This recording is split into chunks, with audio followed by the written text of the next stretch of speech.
We start from the United States, which has reported a new daily record of over 67,500 COVID-19 cases as the toll nears 3.5 million and the death count exceeds 137,000.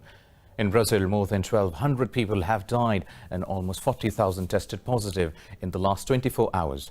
The country's death toll has crossed 75,000 with nearly 2 million cases. Globally, the virus has killed more than 583,000 people while infecting 13.5 million. This report has more.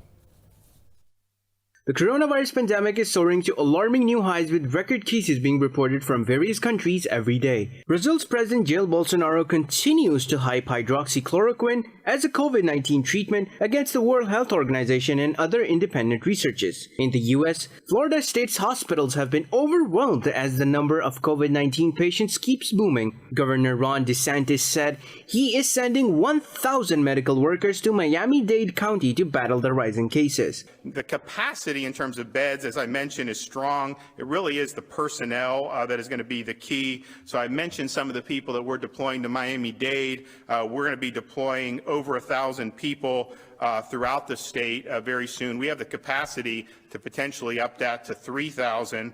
Spain's island of Majorca has banned popular party streets in Magaluf and Palma amidst fears of a second wave. Belgium has postponed further easing of rules on social gatherings after an uptick in the number of infections. Over in Australia, state of Victoria has reported 317 new cases, a record for the country since the epidemic began. Meanwhile, South Africa's cases have crossed 300,000, the most in Africa and amongst the top 10 in the world. While in Kenya, COVID-19 has killed 4 health workers and infected 450. Health workers handling patients with confirmed or suspected coronavirus disease face an increased risk of exposure to the virus.